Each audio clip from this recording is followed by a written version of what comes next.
The Rambler Network.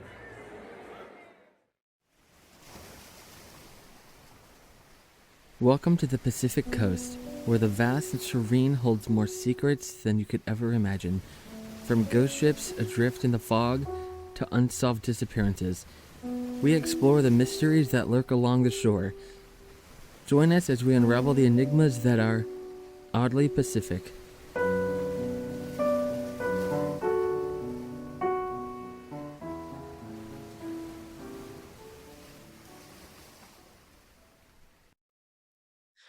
They didn't call it death, they called it departure. 39 people lay still in a quiet mansion north of San Diego in March of 1997. Identical black outfits, brand new shoes, matching armbands stitched with 2 words, away team.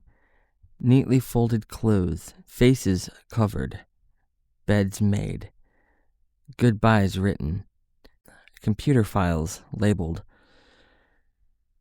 The kind of order you only see when the end isn't a surprise, when it's an itinerary. Most stories start here, with the headlines, footage, and comet blazing overhead. But this one begins decades earlier, far from California and long before Hellbop, when 2 ordinary lives crossed and became something that, to their followers, felt like destiny.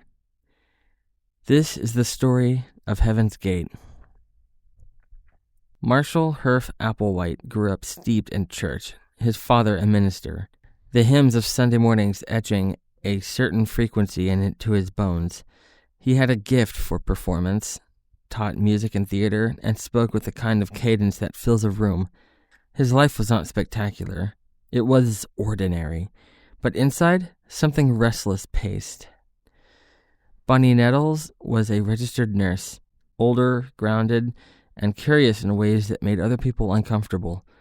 She read widely, met with spiritualists, and wondered whether what we call soul had a structure, if death was a threshold rather than a wall. Bonnie wasn't a firebrand. She was a listener who asked questions that tunneled under your feet. Sometime around 1972, the teacher met the nurse. The precise details blur in the retellings, but what's clear is this: each recognized something in the other. Marshall found in Bonnie not just a confidant, but a framework, a way to name the pull he felt but couldn't place. Bonnie found in Marshall a charismatic transmitter for ideas she'd been circling alone. To them, it felt like a lock and key turning in unison. They left pieces of their old lives behind and began to speak a new language together. And language is where belief begins. It started small, conversations, notes, a thesis assembling itself in the margins of motel stationaries. They reread the Bible like a coded message and filtered it through UFO lore and New Age speculation. The result was part science fiction, part scripture, and entirely sincere. Humans, they said, were containers for something that could be upgraded, transfigured, into an advanced, non-human life form. The kingdom of heaven was real, but not up there with harps and halos. It was a physical plane, a next level that interacted with our world through crafts and beings we mistook for extraterrestrials. Jesus, they believed, had been a representative from that next level, an earlier visitation. His message, they argued, had been corrupted. They were here to restore it. And they had roles. Bonnie was T, the mind, the navigator. Marshall was Do, the voice, the melody the message rode in on. Together, Do and T. Earlier, for a time, Bo and Peep, leading the flock. The names changed, but the structure held.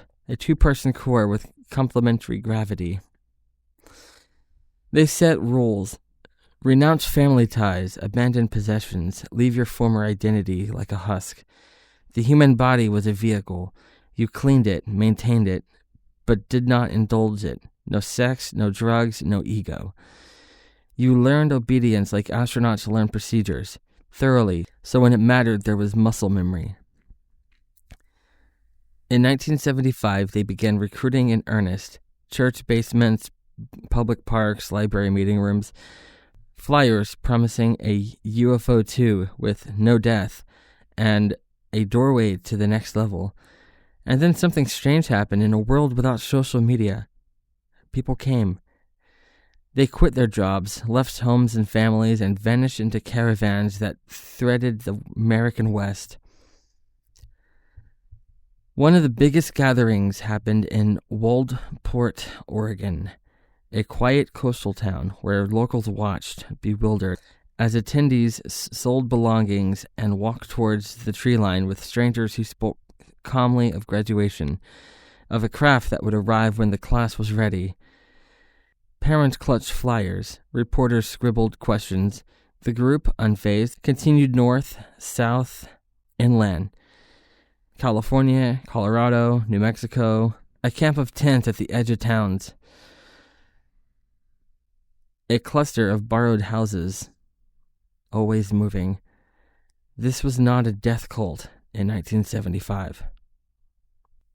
They called it the classroom. You learn to erase your signature.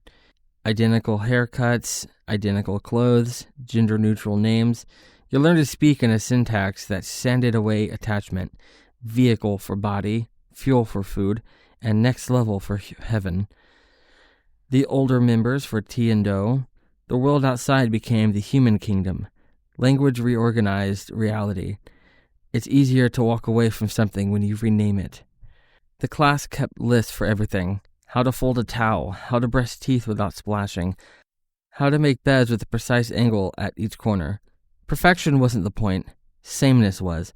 If everyone is a matched set, no one sticks out, and if no one sticks out, the self is nothing to cling to. Occasionally, they'd announce a date. A door will open. They waited. The sky stayed empty. The dates passed. The disappointment didn't explode. It thinned the air. Doe would gather them, T at his side, and recalibrate. Not a failure, a test. Not a misfire, a drill. People left during these years.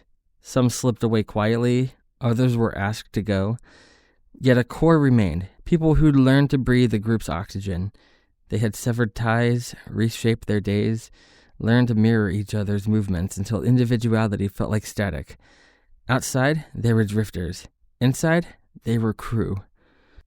They were waiting for the ship, yes, but more than that, they were being trained to be the kind of people who could board it. If you study Heaven's Gate, there is a fault line you can feel under your feet. June of 1985, when Bonnie Nettles, T, died of cancer. The theology they'd built said older member vehicles didn't fail like this. The next level would take the person with the body, not from the body. Death, in the human sense, wasn't part of the plan. And yet, T's body failed her. The classroom waited for a reversal that didn't come. Doe stood at a podium and did what he always did. He reframed. He told the class that T had exited, that the next level had extracted her from a vehicle that could no longer serve. She had returned ahead of them to prepare the way. If anything, he said, her departure proved the doctrine. It clarified the route. This was not the end of the plan. It was the plan unfolding. But everything tilted. Without T, Doe's voice sounded different, lonelier, more absolute. The rules tightened. The language hardened. The class, already hermetically sealed further. A handful of male members voluntarily sought surgical castration, cutting away the anchor of sex not as punishment, but as a shortcut to sameness, a radical form of obedience. Doe himself underwent the procedure later. To outsiders, it was monstrous. To insiders, it was logical. When a belief system loses one of its architects, it either buckles or becomes more itself than ever. Heaven's Gate chose the second path. By the early 1990s, the group had developed a skill that plugged them into the very world they'd rejected, building websites. The class formed a small design business, Higher Source, crafting pages with early web gradients and beveled buttons for clients who needed a presence in the new frontier. The irony is kinetic. a community trying to leave Earth, assembling scaffolding for the first truly planetary network.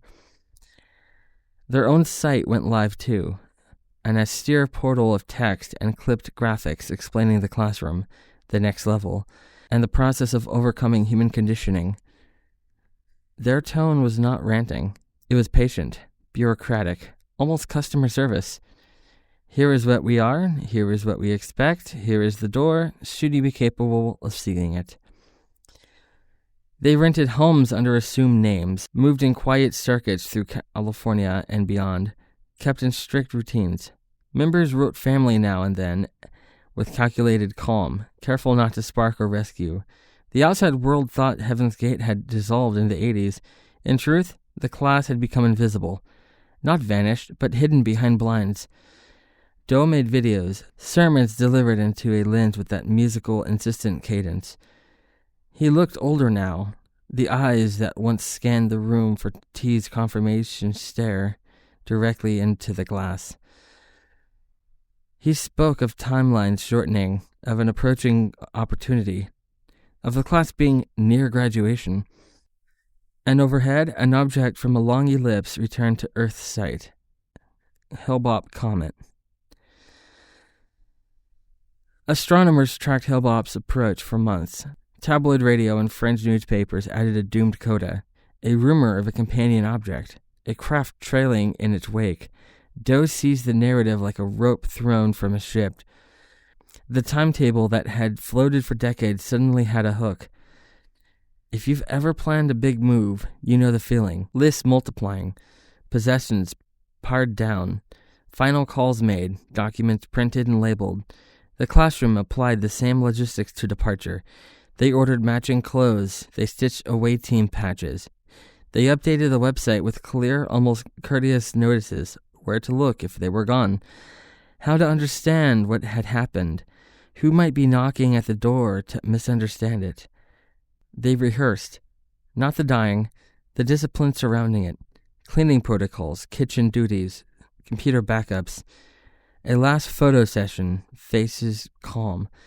They recorded personal statements, uncannily cheerful videos where members, one by one, explained why they were not coerced, that they were thrilled to graduate, that their families should not grieve because this was not loss, it was transit. Underneath that calm is the part we can't ever fully map.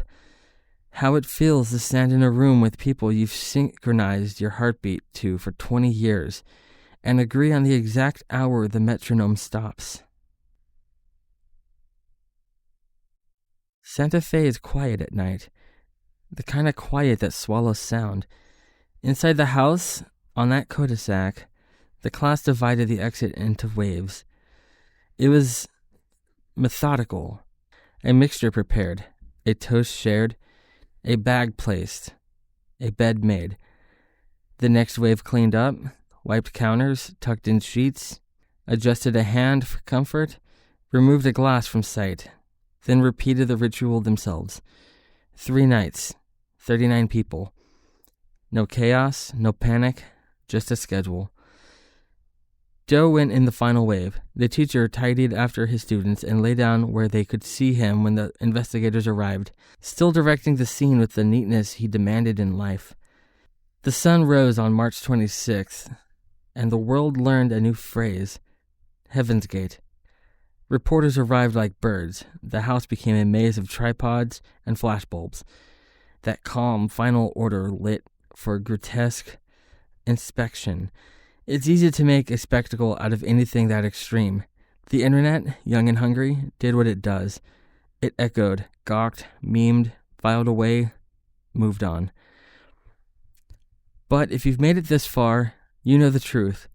The ending only makes sense if you read the whole book.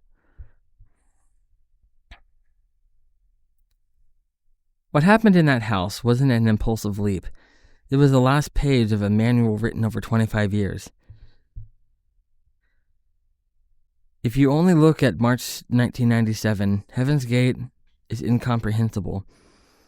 If you look at 1972 through 1996, it is terrifyingly legible. What remains are artifacts, a website frozen in time, VHS tapes digitized and uploaded by people who don't quite know what to do with them, families with questions that can't be answered by police reports or autopsies. A house that belonged inevitably to somebody else, as all houses do. There's a line the class loved. The gate to the kingdom of heaven is real. For the rest of us, the caution is to watch the words you accept. Watch the habits you rehearse. Watch how ordinary days, stacked carefully enough, can build a staircase to a place you never meant to go. Because doors rarely appear out of nowhere. Most of the time, we've been building them for years, and sometimes they lead somewhere oddly Pacific.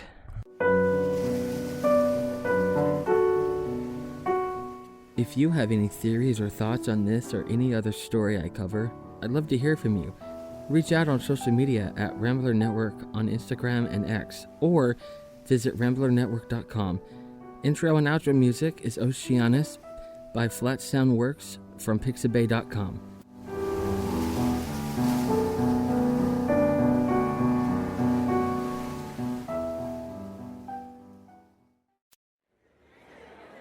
The Rambler Network.